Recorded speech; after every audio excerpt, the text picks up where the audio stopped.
Dear students and viewers of fine for channel, अस्सलाम वालेकुम। So students and viewers कैसे हैं आप सब? ठीक हैं?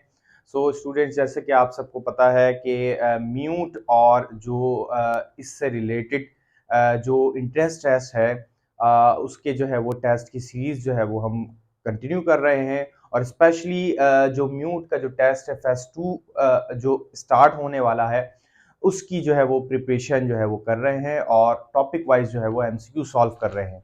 सो आज भी हम जो है वो टॉपिक वाइज जो है वो क्वेश्चन को जो है वो सॉल्व करेंगे। इसी तरह से जो पास्ट पेपर्स के भी क्वेश्चन हैं उसको भी हम जो है वो साथ साथ आपको बताते जाएंगे। सो आज जो है हम टॉपिक को स्टडी करेंगे इलेक्ट्रॉनिक्स, इलेक्ट्रोमैग्नेटिज्म और electrical measuring instrument. So last class में जो हमने टॉपिक डिस्कस किए थे वो कुछ इलेक्ट्रॉनिक्स के टॉपिक रह गए थे और उससे रिलेटेड जो क्वेश्चन थे वो रह गए थे, वो हमने आपको बताए थे। इसी तरह से जो करंट इलेक्ट्रिसिटी है स्पेशली उसके बहुत ज़्यादा क्वेश्चन जो है वो हमने आपको बताए थे।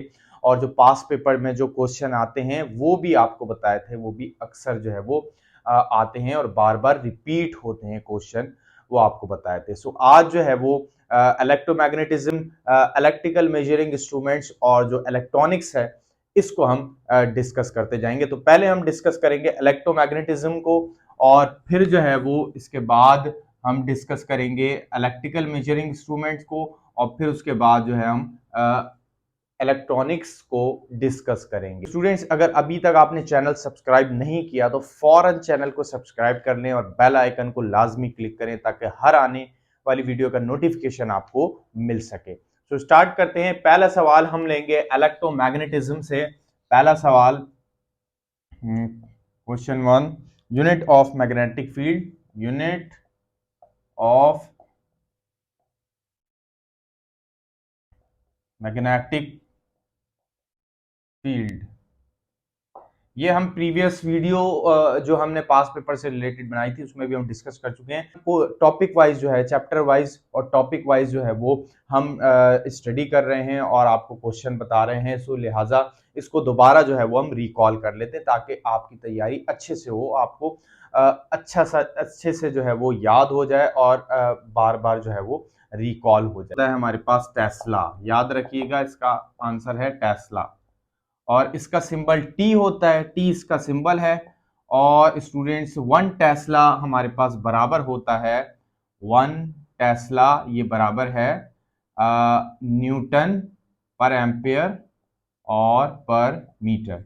ये in term of current carrying conductor होगा। जब किसी भी जो है वो वायर में से करंट फ्लो करे और वो मैग्नेटिक फील्ड में हो, सो वो जो वहां पर जो है वो मैग्नेटिक फील्ड जनरेट होगी वो 1 टेस्ला होगी। 1 टेस्ला बराबर होती है 1 न्यूटन पर एम्पियर और पर मीटर के।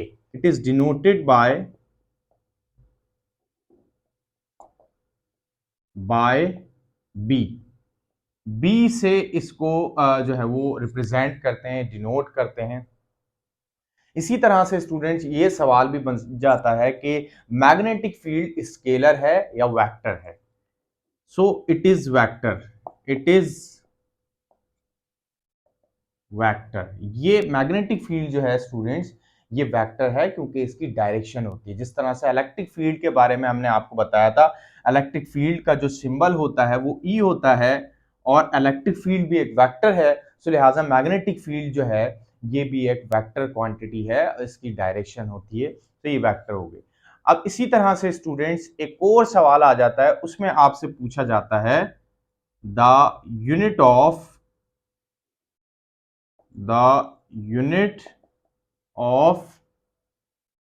Magnetic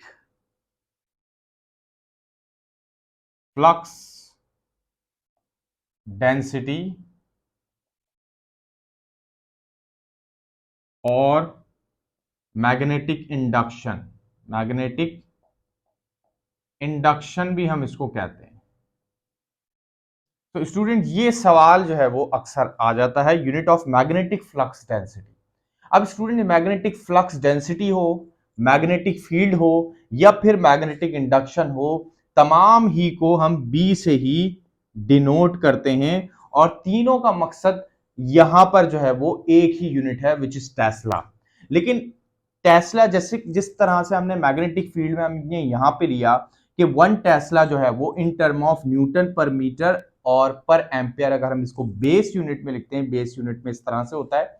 so in term of अगर हम फोर्स देखते हैं तो वो जो है वो इस तरह से बन जाता है। और in term of current carrying conductor अगर हम देखते हैं, जब मैग्नेटिक फील्ड में करंट कैरिंग कंडक्टर को रखते हैं तो वो 1 टेस्ला हमारे पास इसके बराबर होता है। लेकिन इसी तरह से अगर हम जो है वो ये देखें कि किसी कंडक्टर पे जो है वो मैग्नेटिक फ्लक्स, मैग्नेटिक फील्ड जो है वो कितनी जो है वो पर यूनिट एरिया में कितनी ज्यादा जो है उसको पर पड़ रही हैं, फ्लक्स में आता है।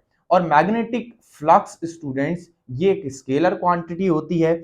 मैग्नेटिक फ्लक्स स्टूडेंट्स ये स्केलर क्वांटिटी है, ये आपको बता दें। मैग्नेटिक फ्लक्स ये स्केलर क्वांटिटी है और इसको हम इससे डिनोट करते हैं फाई से। ये हम आपको पहले भी प्रीवियस जो है वो पास पेपर में बता चुके हैं। फाई से डिनोट करते हैं और छोटा सा एम होता है, इसका मतलब ये मैग्नेटिक फ्लक्स है। और इसका फॉर्मूला होता है B dot delta A, B dot delta A, यानी कि मैग्नेटिक फील्ड लाइंस जिस यूनिट एरिया में से पास हो रही हैं वो जो है वो सिस्टम हमारे पास मैग्नेटिक फ्लक्स होगा। मैग्नेटिक फ्लक्स जो है ये स्केलर क्वांटिटी है स्टूडेंट। अब इसी फॉर्मूले को अगर हम चेंज कर दें, बी को यहीं रखें और एरिया को इसके डिवाइड में ले जाएं, तो ये जो है वो मैग्नेटिक फ्लक्स डेंसिटी बन जाता है स्टूडेंट्स। याद रखिएगा, इस फॉर्मूले से आप मैग्नेटिक फ्लक्स डेंसिटी बना सकते हैं एरिया को इसके डिवाइड में लेकर। एरिया इसके डिवाइड में आ जाएगा, सो बी आपके पास सेपरेट हो जाएगा। सो अब यहां पे जो मैग्नेटिक फ्लक्स डेंसिटी का पूछा जा रहा है वो यही है कि अगर हम मैग्नेटिक फ्लक्स या मैग्नेटिक फील्ड जो है इन टर्म ऑफ फ्लक्स देखना चाहें तो फिर हमारे पास यूनिट तो वैसे उसका टेस्ला ही होगा, लेकिन in term of flux density unit उसका आएगा वेबर पर मीटर स्क्वायर। सो ये जो है वो फ्लक्स, मैग्नेटिक फ्लक्स डेंसिटी का यूनिट है। फ्लक्स का यूनिट हमारे पास जो है वो वेबर होता है, क्योंकि साइंटिस्ट के जो है वो ऑनर में रखा गया है नेम। और जो है वो एरिया का यूनिट जो है हमारे पास मीटर स्क्वायर होता है। सो ये इसका यहां पर यूनिट हो गया। अब इसको इस तरह भी लिख सकते हैं, वेबर पर मीटर स्क्वायर। अब हम देखते हैं कि ये जो है वेबर पर मीटर स्क्वायर ये टेस्ला के बराबर कैसे आता है, किसके बराबर है। सो वेबर स्टूडेंट्स बराबर होता है 1 Newton into metre per ampere. ये वेबर हो गया और यहां पर मीटर स्क्वायर है। सो अब हम आगे इसको बढ़ाएंगे, सो यहां से न्यूटन, ये एम्पेयर ऊपर आ जाएगा पर एम्पेयर। और यहां से आप देख सकते हैं ये मीटर है, मीटर ये m-2 ये भी मीटर का यूनिट है। सो यहां से अगर हम देखें तो बेस से पावर 8 से हमारे पास एक ही जो है वो -1 बच जाएगा, एक यूनिट -2 और +1, तो ये हमारे पास -1 बच जाता है यहाँ पे। सो ये आप देख सकते हैं कि अब वेबर पर मीटर स्क्वायर किसके बराबर हो गया, newton per ampere into per metre, newton per ampere और पर मीटर। और which is equal to, you can say here कि यहां पर आप देख सकते हैं कि Newton per ampere per metre किसके बराबर है, 1 टेस्ला के। सो ये सारा जो है ये टेस्ला के बराबर हो सकता है, so which is equal to 1 tesla. इसलिए हम कह सकते हैं कि 1 weber per metre square is equal to 1 tesla, क्योंकि वेबर ये बराबर है newton into metre per ampere. क्योंकि अगर हम फ्लक्स जो है इसके फॉर्मूले से अगर हम ये यूनिट बनाते हैं तो यहां से ये क्लियर इसका जो है वो यूनिट बन सकता है। वैसे तो फ्लक्स का यूनिट वेबर ही होता है, लेकिन हर यूनिट को हम उसके बेस यूनिट की टर्म में भी लिखना चाहते हैं। बाज़-औक़ात हमें जो है वो सवाल भी ऐसे दे दिए जाते हैं कि एक बड़े यूनिट को बेस यूनिट की टर्म में लिखो। जैसे कि न्यूटन है, उसको अगर हमने बेस यूनिट की टर्म में लिखना है तो हम कैसे लिखेंगे, केजी मीटर पर सेकंड स्क्वायर। सो इसी तरह से वेबर तो इसका जो है वो ड्राइव यूनिट हो गया, सो इसको बेस यूनिट की टर्म में लिखेंगे, ये ऐसे आएगा। फिर मजीद हम इसको सिंप्लीफाई करेंगे तो ये 1 टेस्ला के बराबर हो जाएगा। इसलिए हम कह सकते हैं magnetic flux density, magnetic induction और मैग्नेटिक फील्ड ये एक ही क्वांटिटी के नेम है और इन सब का यूनिट भी टेस्ला है। और साथ में ये इसके भी बराबर हो सकते हैं topic wise in term of flux अगर हम देखें, so magnetic field flux density ये बराबर होगा वेबर पर मीटर स्क्वायर, और मैग्नेटिक फील्ड जो है ये टेस्ला के बराबर होगा, और इसी तरह से मैग्नेटिक इंडक्शन भी वेबर पर मीटर स्क्वायर के बराबर हो सकता है, और ये सब बराबर है 1 टेस्ला के।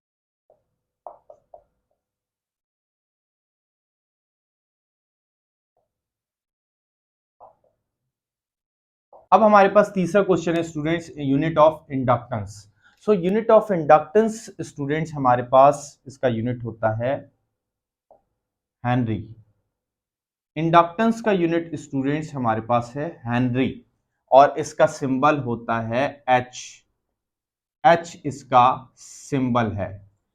इंडक्टेंस स्टूडेंट्स हम यूज करते हैं सेल्फ इंडक्टेंस जो हमारे पास टॉपिक है, इसी तरह से म्यूचुअल, इसी तरह स्टूडेंट्स इंडक्टेंस हमारे पास एक कांस्टेंट है जो कि आता है, टॉपिक है हमारे पास म्यूचुअल इंडक्शन और सेल्फ इंडक्शन।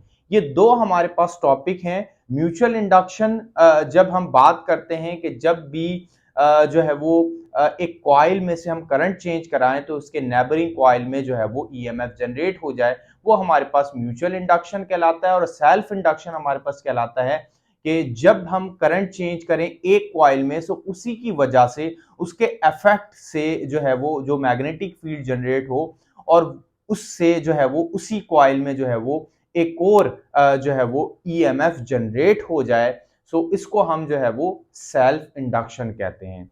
दोनों स्टूडेंट्स सेम ही हैं ऑलमोस्ट, बस एक चीज का फर्क है, म्यूचुअल इंडक्शन में 2 कॉइल होती है, सेल्फ इंडक्शन में 1 कॉइल होती है।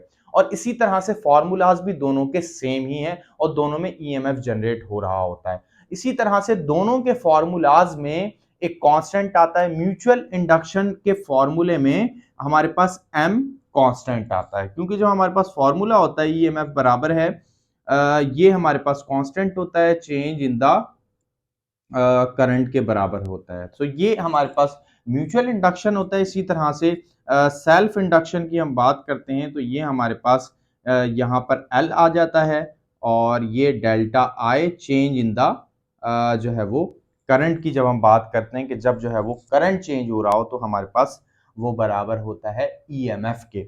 सो यहाँ पर जो है हमारे पास सेल्फ इंडक्शन में एल आता है और म्यूचुअल इंडक्शन में एम आता है। यहाँ पे माइनस साइन भी आता है जो कि लेंस लॉ को जो है वो रिप्रेजेंट करता है, और लेंस लॉ जो है इस माइनस साइन के बारे में जो है उसमें हमें डिटेल मिलती है, फिर उसको हम किसी टॉपिक में डिस्कस करेंगे। अभी आप ये समझें कि यहाँ पे ये am self induction mutual induction है, और इसी तरह से यहाँ पे एल जो है ये सेल्फ इंडक्शन। तो यहाँ पे स्टूडेंट्स बस आप ये याद रखें, एम जो है ये म्यूचुअल इंडक्शन में कांस्टेंट है जिसको हम इंडक्टेंस कहते हैं। इसी तरह से यहाँ पर ये सेल्फ इंडक्शन में एल कांस्टेंट है जिसको हम इंडक्टेंस कहते हैं, ठीक है। और दोनों के यूनिट जो है वो स्टूडेंट दोनों का यूनिट हेनरी है, इसका यूनिट भी हेनरी है। और अब हम देखते हैं कि 1 हेनरी किसके बराबर होता है। सो अगर हम देखें यहाँ पे हेनरी जो है ये इसका सिंबल हो गया, so 1 henry is equal to 1 volt into second per ampere.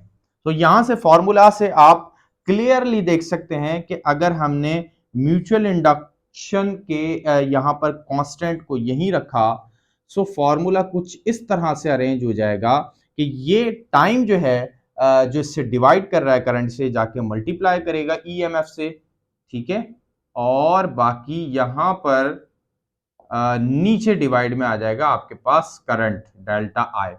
So EMF का यूनिट हमारे पास वोल्ट होता है, वोल्ट आ गया। टाइम का यूनिट हमारे पास सेकंड होता है, और करंट और टाइम का यूनिट सेकंड होता है और करंट का यूनिट एम्पेयर होता है। ये डिवाइड में है तो ऊपर आ गया पर एम्पेयर हो गया। So 1 henry is equal to 1 volt into second per ampere. So ये हमने बेस यूनिट में लिखा है, ये हमारे पास ड्राइव यूनिट है हेनरी।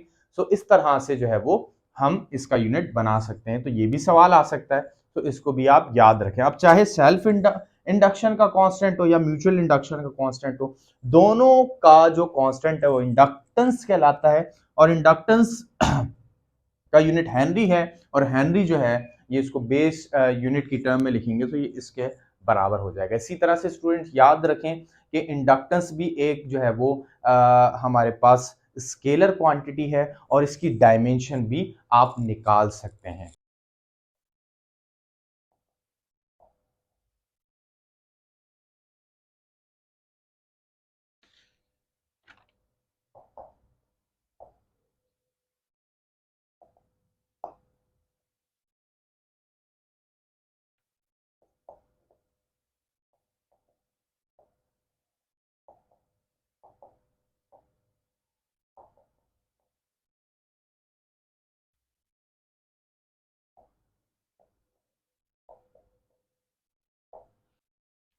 सो नाउ स्टूडेंट्स एक सवाल जो है वो इलेक्ट्रोमैग्नेटिज्म में ट्रांसफार्मर से मुताल्लिक भी जो है वो आ जाता है कि ट्रांसफार्मर जो है ये क्या है और ट्रांसफार्मर को हम यूज करते हैं एज अ कौन सी डिवाइस जो है वो हम यूज करते हैं।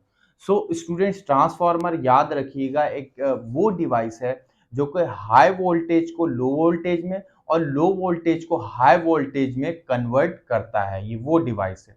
और स्टूडेंट जैसे कि हमने आपको थोड़ी देर पहले बताया कि म्यूचुअल इंडक्शन और सेल्फ इंडक्शन और इसका जो है वो रिलेशन भी आपको बताया। तो म्यूचुअल इंडक्शन स्टूडेंट जो हमारे पास टॉपिक है जिसमें दो कॉइल यूज होती हैं स्टूडेंट्स, उसकी कुछ एप्लीकेशंस भी हैं डेली लाइफ में जिसको यूज किया जाता है। सो म्यूचुअल इंडक्शन जो फिनोमेना है ये यूज होता है ट्रांसफार्मर में।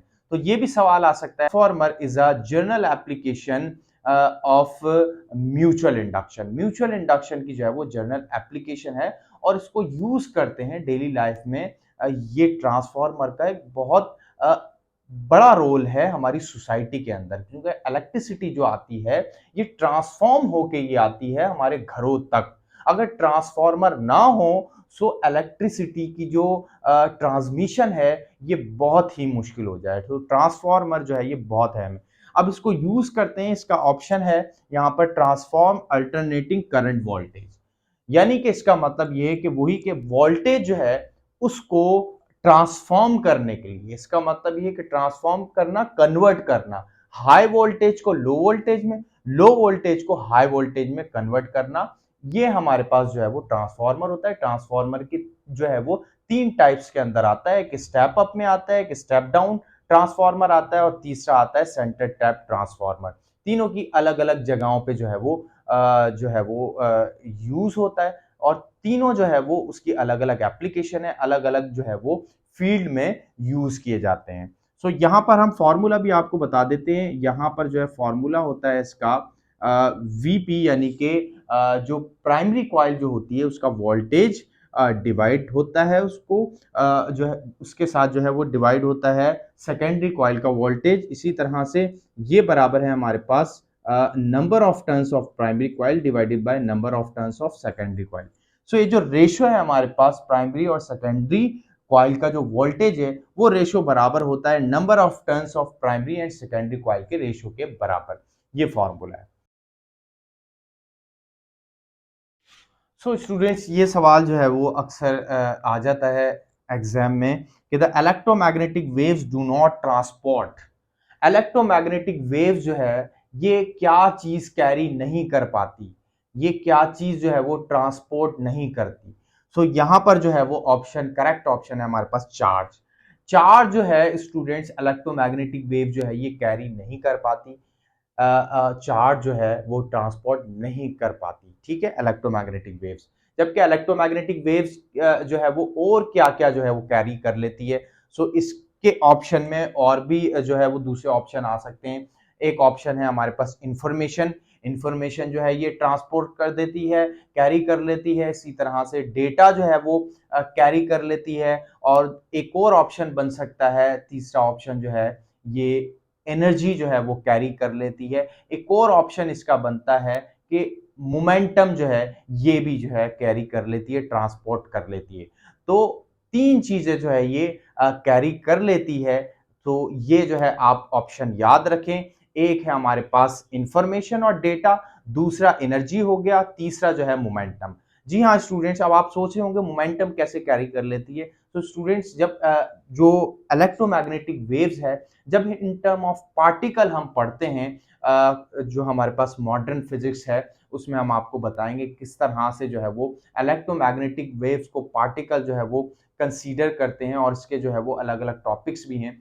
तो जब हम पार्टिकल कंसीडर करेंगे तो उसका कोई ना कोई मोमेंटम होगा, सो वो जो है वो मोमेंटम को कैरी कर लेती है इलेक्ट्रोमैग्नेटिक वेव्स, जबकि चार्ज जो है इसको कैरी नहीं कर पाती, क्योंकि इलेक्ट्रोमैग्नेटिक वेव जो है वो टू म्यूचुअली परपेंडिकुलर फील्ड का एक मजमुआ है। एक इलेक्ट्रिक फील्ड और एक मैग्नेटिक फील्ड, दो फील्ड जो है ये म्यूचुअली परपेंडिकुलर होती हैं इलेक्ट्रोमैग्नेटिक वेव में, जिसकी वजह से जो है ये चार्ज को कैरी नहीं कर पाती, क्योंकि चार्ज जो है ये बिलोंग करता है इलेक्ट्रिक फील्ड से।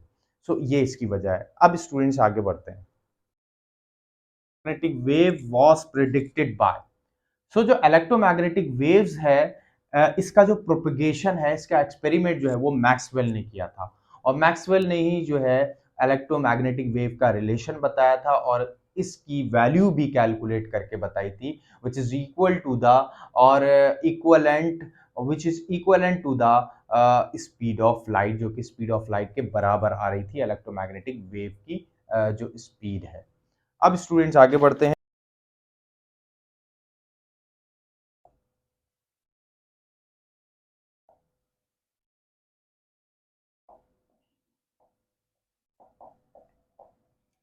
So students, electrical measuring instruments में सबसे पहला जो टॉपिक है हमारे पास गैल्वानोमीटर है। सम टाइम इसका क्वेश्चन जो है वो आ जाता है, और गैल्वानोमीटर के बारे में हम आपको बताते हैं कि गैल्वानोमीटर क्या है। तो स्टूडेंट, गैल्वानोमीटर एक ऐसी डिवाइस है, सेंसिटिव डिवाइस है, which is use to measure small current, और which is use to detect a small current, very small current up to milli ampere और micro ampere, up to milli ampere और micro micro ampere current. So ये student एक sensitive device होने की वजह से जो ये डिवाइस है ये छोटा अमाउंट ऑफ करंट, यानी कि बहुत ही स्मॉल अमाउंट ऑफ करंट जो है वो मेजर कर पाती है, जो कि मिली एम्पेयर में भी हो सकता है, माइक्रो एम्पेयर में भी हो सकता है, और इससे ज्यादा ज्यादा जो है वो 1 एम्पेयर तक का करंट हो सकता है। अगर ये डिवाइस जो है ये थोड़ी सी मोर सेंसिटिव, जो थोड़ी सी जो है वो लेस सेंसिटिव अगर इसको कर दिया जाए, तो ये जो है वो फिर ज्यादा करंट भी जो है ये मेजर कर सकती है, 0.5 एम्पियर का करंट, इसी तरह से 1 एम्पियर का करंट। सो ये जो है हमारे पास डिवाइस है। सो अब स्टूडेंट्स, एक सवाल ये भी बनता है कि गैल्वानोमीटर जो डिवाइस है ये किस जो है वो प्रिंसिपल के ऊपर, किस लॉ के ऊपर जो है ये वर्किंग करती है, इसकी वर्किंग जो है ये किस पे है। सो इसका सवाल भी है हमारे पास, इसको हम राइट डाउन करते हैं। The working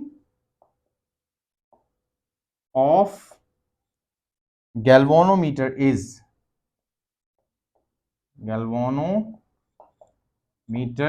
is based on so students, जो गैल्वानोमीटर की वर्किंग है किस पर बेस्ड करती है, ऑप्शन अलग अलग दिए जा सकते हैं आपको, हम सिर्फ आंसर लिख रहे हैं यहाँ पे, तो आंसर आपको बता देते हैं। आंसर है टॉर्क। टॉर्क के जो है वो ऊपर बेस्ड करती है, इसकी जो वर्किंग है टॉर्क के ऊपर बेस्ड करती है, क्योंकि स्टूडेंट्स ये एक सेंसिटिव डिवाइस है और इसके अंदर एक कॉइल लगी हुई होती है। अगर गैल्वानोमीटर का मैकेनिज्म हम देखें तो इसके अंदर जो एक मैकेनिकल सिस्टम है उसके अंदर एक कॉइल होती है, और वो कॉइल मैग्नेटिक फील्ड के अंदर होती है। जैसे ही उस कॉइल में करंट फ्लो करता है, चूंकि वो मैग्नेटिक फील्ड में है, सो वहां पर स्टूडेंट्स उस कॉइल में टू इक्वल और अपोजिट फोर्सेस जो है वो उस कॉइल में जनरेट होती है, जो कि जो है वो टॉर्क प्रोड्यूस करती है। जो इसमें कॉइल यूज होती है वो एक रेक्टेंगल कॉइल होती है, और रेक्टेंगल कॉइल जो है वो एज अ कपल जो है वो बिहेव करेगी इस कंडीशन में, और फिर जब करंट उसमें से फ्लो होगा, सो वहां पर जो है वो टॉर्क प्रोड्यूस होगा। जैसे कि हम जानते हैं कि कपल जो है वो टॉर्क प्रोड्यूस करता है, सो उस कंडीशन में भी स्टूडेंट्स वहां पर जो है वो रेक्टेंगल कॉइल जो है जब हम करंट फ्लो करवाएंगे उसमें, सो टू इक्वल और अपोजिट फोर्सेस उसके ऊपर लगेंगी, which is rotate the coil in galvanometer. So galvanometer में फिर वो कॉइल रोटेट करेगी और इस तरह से करंट मेजर हो सकता है। सो ये जो वर्किंग है, ये वर्किंग बेस कर रही है टॉर्क के ऊपर। इसी तरह से ऑप्शन आपको मोमेंटम भी दिया जा सकता है, फोर्स भी दिया जा सकता है और दूसरे ऑप्शन दिए जा सकते हैं। मेन जो वर्किंग है वो टॉर्क के ऊपर बेस कर रही है। अब स्टूडेंट्स और इससे रिलेटेड एक और हम सवाल देख लेते हैं कि how to convert a galvanometer into ammeter. How to convert galvanometer into ammeter. Galvanometer को एमीटर में कन्वर्ट कैसे करेंगे? सो स्टूडेंट्स, एमीटर के बारे में आपको बता दें, ammeter is a modified device of galvanometer और it is used to measure a large amount of current up to 1 ampere और 0.5 एम्पियर। 0.5 एम्पियर 1 एम्पियर से ऊपर ऊपर का जितना ज्यादा करंट जो है वो होता है, वो आसानी से जो है ये एमीटर मेजर कर लेती है डिवाइस। इसी तरह से इस डिवाइस में जो है वो मिली एम्पियर का करंट भी मेजर होता है, क्योंकि ये डिवाइस जो है वो मिली एम्पियर में भी मौजूद होती है। ठीक है, और जो है वो फिर इसी तरह से डिजिटल भी डिवाइस जो है वो एमीटर में मौजूद होती हैं। और जो घरों में जो करंट मेजर करने के लिए जो मीटर या डिवाइस यूज होती है वो एमीटर ही यूज होता है, ताकि लार्ज अमाउंट ऑफ करंट जो है वो इसके जरिए मेजर हो जाए। घरों में चूंकि लार्ज अमाउंट ऑफ करंट आता है, 10 एम्पियर टू 13 एम्पियर तक का करंट, तो एमीटर के जरिए जो है वो इजीली मेजर हो सकता है।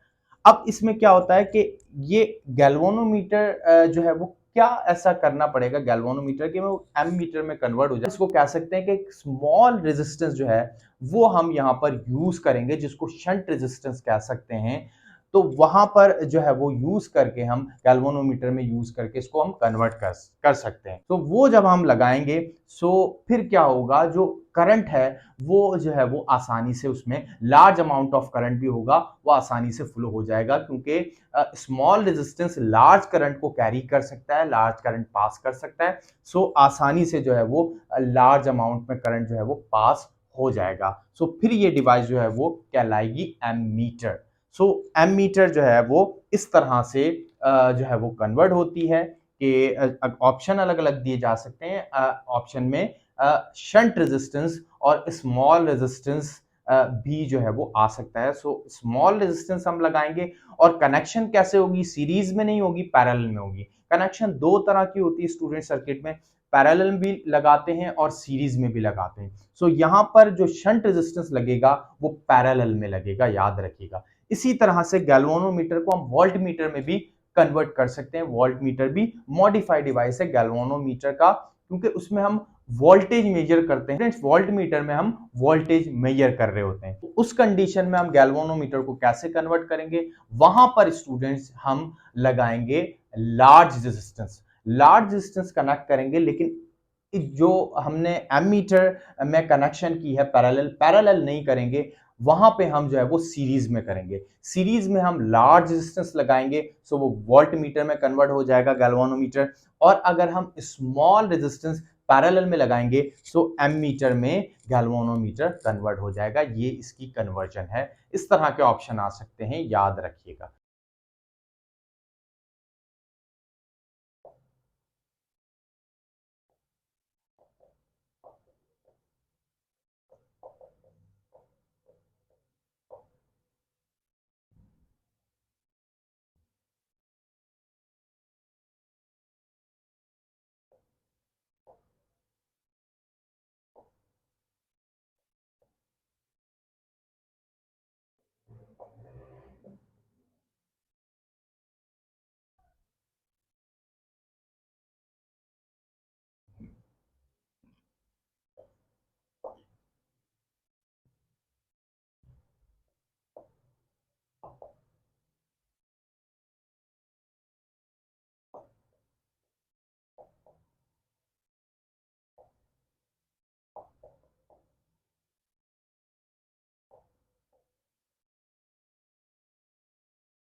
सो स्टूडेंट्स, एक सवाल जो है वो व्हीटस्टोन ब्रिज से आया है।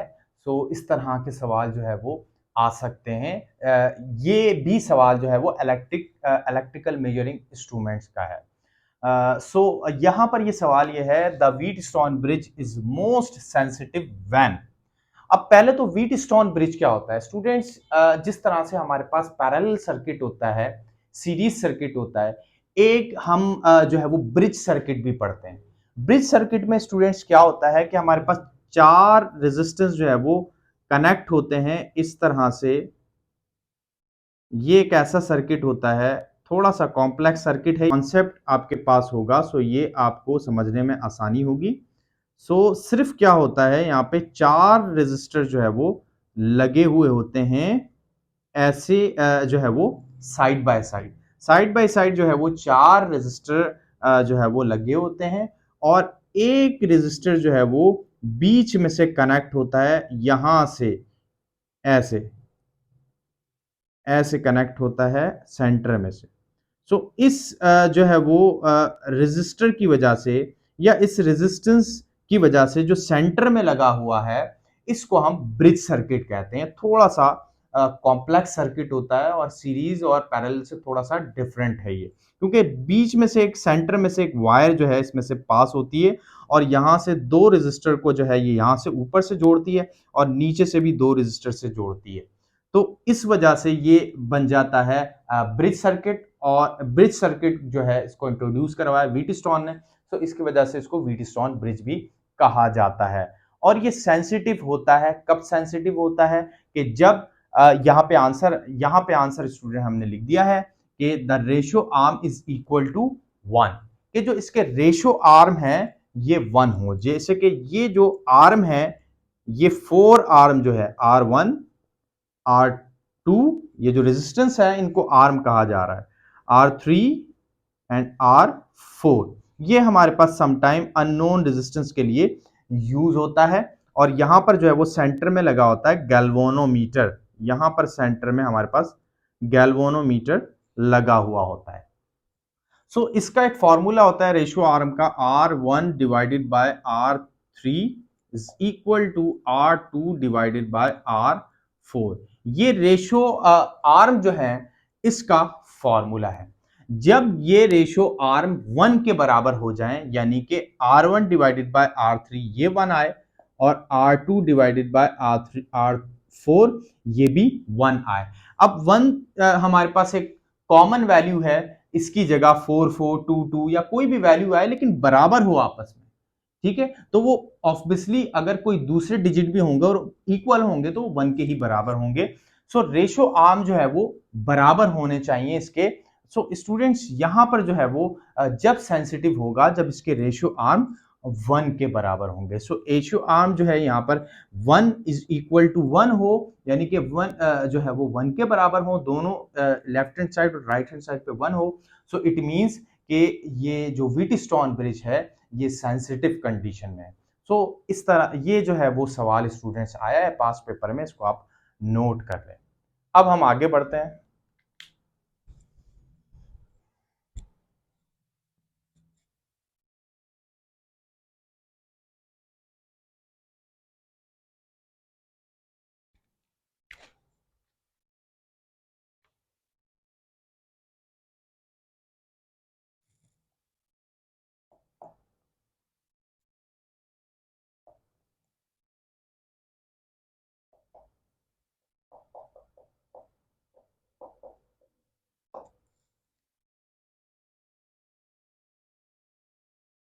सो स्टूडेंट्स, सवाल जो है वो 11, what is potentiometer. So potentiometer भी इलेक्ट्रिकल मेजरिंग इंस्ट्रूमेंट से सवाल है। पोटेंशियोमीटर स्टूडेंट्स एक ऐसी डिवाइस है जिसके जरिए हम ईएमएफ जो है वो कैलकुलेट कर सकते हैं, किसी भी सोर्स, किसी भी बैटरी का। इसी तरह से इसके जरिए हम 2 ईएमएफ को, यानी कि अगर दो सोर्स हो हमारे पास, दो बैटरीज हों, उसके ईएमएफ को हम कंपेयर कर सकते हैं, यानी कि उसको जो है हम बराबर कर सकते हैं इस पोटेंशियोमीटर के जरिए। सो पोटेंशियोमीटर जो है वो दो तरह से जो है वो इसका आंसर बन सकता है। एक तो to find the EMF, to find EMF और comparing EMF, comparing EMF of two cells और सोर्स। दो सोर्स के ईएमएफ को कंपेयर कर सकते हैं और ईएमएफ को फाइंड भी कर सकते हैं। ये पोटेंशियोमीटर हमारे पास एक डिवाइस है, इलेक्ट्रिकल मेजरिंग इंस्ट्रूमेंट है। अब आगे बढ़ते हैं।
सवालात ले लेते हैं। सो इलेक्ट्रॉनिक के सवालात हमने यहाँ लिख लिए हैं। सो एक है हमारे पास प्योर सेमीकंडक्टर इज।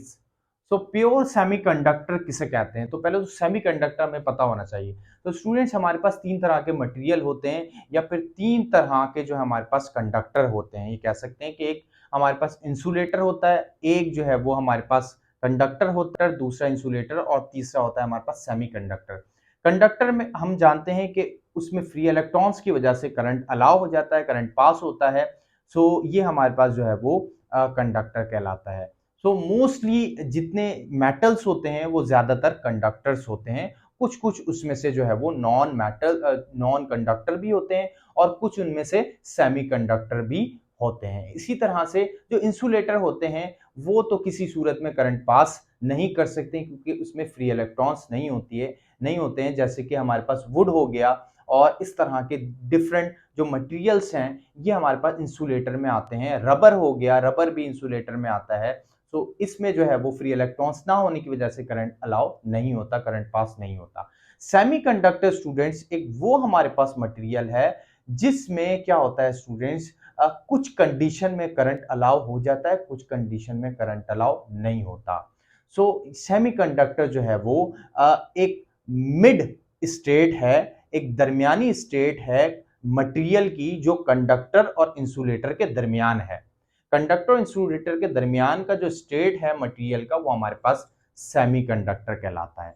अब सेमीकंडक्टर स्टूडेंट्स इसमें हमारे पास जैसे कि हमने आपको बताया कि कुछ कंडीशन में करंट अलाउ हो जाता है, कुछ कंडीशन में करंट अलाउ इसमें नहीं होता। सो इसमें हमारे पास कुछ टाइप्स हैं। सो एक हमारे पास होता है pure semiconductor. Pure semiconductor students वो होते हैं जो कि हमारे पास वो कंडक्टर होते हैं कि जिनमें इंप्योरिटीज ऐड करने की जरूरत होती है, तब जाके वो करंट जो है वो पास करेंगे, करंट अलाउ करेंगे। सो प्योर सेमीकंडक्टर में हमारे पास एक है जर्मेनियम, दूसरा है सिलिकॉन। जर्मेनियम और सिलिकॉन दोनों वो मटेरियल हैं जो प्योर सेमीकंडक्टर हैं और इसमें इंप्योरिटीज ऐड किए बगैर हम करंट पास नहीं करवा सकते। इसमें भी इंप्योरिटीज ऐड करते हैं, इसमें भी इंप्योरिटीज ऐड करते हैं। किस तरह की करते हैं ये हम आपको बताते हैं, लेकिन पहले दूसरा क्वेश्चन जो है इसको आप समझ लें। दूसरा सवाल है there are dash types of extrinsic semiconductor. क्या हमारे पास दो तरह के जो है वो एक्सट्रिंसिक सेमीकंडक्टर होते हैं। अब यहाँ पे एक्सट्रिंसिक सेमीकंडक्टर हमारे पास वो होते हैं जिसमें इंप्योरिटीज ऐड की जाती हैं। एक वो हमारे पास सेमीकंडक्टर है जिसको हम इंट्रिंसिक सेमीकंडक्टर कहते हैं, जिसमें हम इंप्योरिटीज ऐड नहीं करते, यानी कि और दूसरे मटेरियल शामिल नहीं करते करंट को पास करवाने के लिए। वो इंट्रिंसिक हैं और जो एक्सट्रिंसिक हैं वो हमारे पास मटेरियल होते हैं जिसमें हम और दूसरे मटेरियल शामिल करके उसको हम करंट अलाउ करने का एक जरिया बना लेते हैं, एक जो है वो डिवाइस बना लेते हैं। सो वो हमारे पास दो हैं, एक है हमारे पास पी टाइप और दूसरा है एन टाइप सेमीकंडक्टर। एक पी टाइप जो सेमीकंडक्टर होता है स्टूडेंट्स, इसमें हमारे पास जो होल्स होते हैं वो मेजॉरिटी चार्ज कैरियर्स होते हैं। पी टाइप आप लिख लें, holes are majority charge carrier, holes are majority charge carriers, charge carriers. ये सवाल स्टूडेंट्स आया है पास्ट पेपर में, ठीक है, कि the holes are majority charge carriers in dash type of semiconductor. आगे ऑप्शन लिखे होते हैं पी टाइप, एन टाइप, ये आप इसको नोट डाउन कर लें। सो पी टाइप जो है हमारे पास सेमीकंडक्टर, वो जो है हमारे पास मटेरियल होगा या वो सेमीकंडक्टर होगा जिसमें होल्स जो होंगे वो जो है वो मेजॉरिटी चार्ज कैरियर्स होंगे। होल्स का मतलब स्टूडेंट यहाँ पॉजिटिव चार्ज भी हम ले सकते हैं। सो यहाँ पर जो है वो हमारे पास ये पॉजिटिव चार्ज जो होते हैं। दूसरा जो है हमारे पास एन टाइप सेमीकंडक्टर है। एन टाइप सेमीकंडक्टर में स्टूडेंट्स हमारे पास इलेक्ट्रॉन्स, फ्री इलेक्ट्रॉन्स भी हम इसको कह सकते हैं और इलेक्ट्रॉन भी कह सकते हैं। इलेक्ट्रॉन में नेगेटिव चार्ज होता है। So electrons are majority charge carriers. तो यहां पर आप ये नोट डाउन कर लें, ये भी सवाल जो है वो इस तरह से बन सकता है कि जो है वो एन टाइप सेमीकंडक्टर में कौन से जो है वो चार्ज कैरियर्स ज्यादा होते हैं। तो यहां पे हम लिखेंगे free electrons are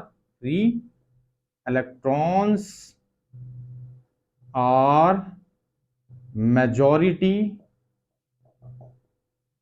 charge carriers. यानी कि इसमें ज्यादा फ्री इलेक्ट्रॉन्स होते हैं, इसमें ज्यादा होल्स होते हैं, और फ्री इलेक्ट्रॉन्स इसमें कम होते हैं, इसमें ज्यादा फ्री इलेक्ट्रॉन्स होते हैं, होल्स इसमें कम होते हैं।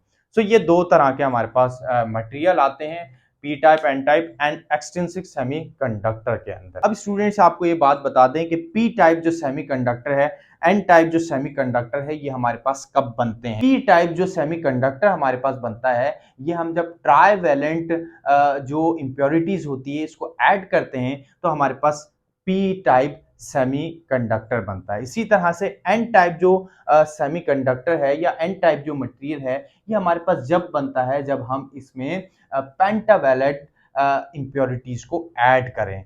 पेंटावैलेंट इंप्योरिटीज को ऐड जब हम करेंगे तो हमारे पास एन टाइप सेमीकंडक्टर बने। तो स्टूडेंट्स ये आज के सवालात थे जो हमने आपसे डिस्कस करने थे। ये बहुत ही इंपॉर्टेंट टॉपिक वाइज जो है वो क्वेश्चन थे जो अक्सर जो है वो पास्ट पेपर में भी रिपीट हुए हैं और जो है वो फ्यूचर में भी एग्जाम्स में आ सकते हैं। सो इसी तरह से सिर्फ इसी को स्पेसिफिक जो है वो आप जो है वो ना याद करें, बल्कि जो है वो टॉपिक वाइज जो हमने टॉपिक आपको इसमें से बताए हैं उस टॉपिक पे ज्यादा फोकस करें और जो है वो टॉपिक्स के जितने भी पॉइंट्स हैं उसको ज्यादा से ज्यादा आप पढ़ते जाएं। और इसी तरह से इसमें अगर कोई सवाल आपको करना हो तो वो भी कमेंट सेक्शन में आप जरूर करें स्टूडेंट्स, और ज्यादा से ज्यादा इस वीडियो को शेयर करें ताकि दूसरे कैंडिडेट्स और आपके जो फ्रेंड सर्किल में इसी तरह से फैमिली मेंबर्स में जो टेस्ट दे रहे हैं उनको भी इस वीडियो से फायदा हो। सो स्टूडेंट्स आज के लिए इतना ही।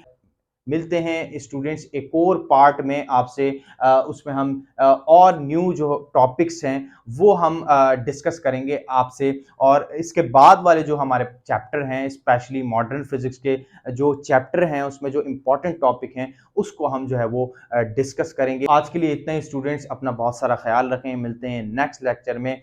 All the best.